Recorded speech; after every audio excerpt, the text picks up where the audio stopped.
Hello and welcome back to Friday Minis. Graphics cards, that's something that if you are a computing enthusiast, you'll definitely want one of those in your computer. But here's the deal, have you ever tried shopping for a graphics card? You see something very interesting.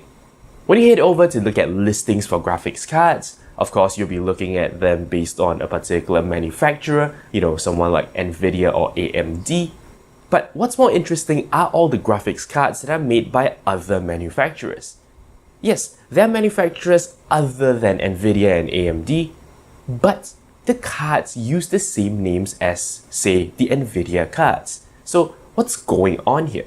Interestingly, when manufacturers like NVIDIA create a new graphics card, they allow other manufacturers like, say, Asus to come along and build their own.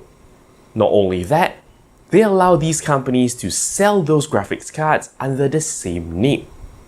What this means is you could have, say, an NVIDIA GTX 1060 being created by a completely different company.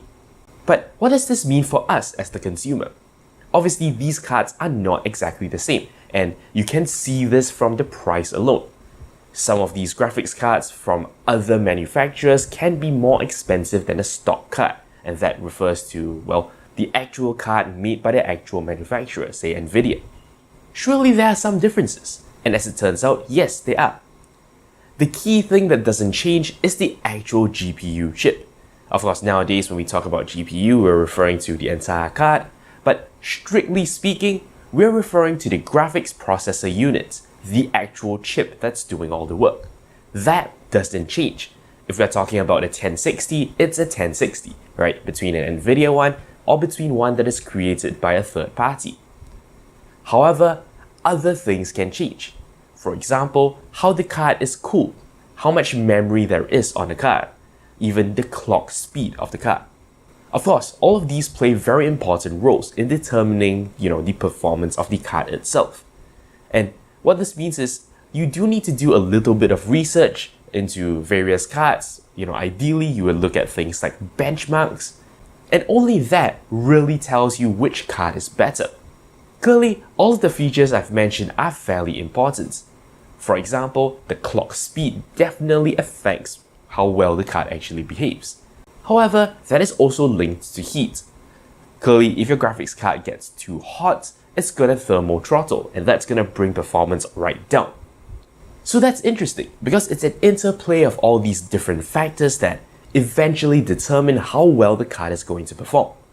That's why I mentioned benchmarks earlier, because honestly, that's the easiest way to get a concrete number in terms of how well a card can perform. Other than that, look at your budgets and pick whatever works for you. Thankfully, the differences are not extremely significant, so you can get away with going for a cheaper one if, you have a tighter budget. Anyway, that's it. That's something you might not have known regarding GPUs being manufactured by other manufacturers. That's all there is for this episode of Friday Minis. Thank you very much for watching, and until next time, you're watching 0612 TV with NERDfirst.net. Thank you very much for watching. If you like my work and are feeling generous, you can shoot me a one-time donation on PayPal or sign up for a recurring one on Patreon. Of course, you can simply like, comment, and subscribe. You know the deal. For more videos, links to my channel and a related playlist are on screen. Thank you for your support.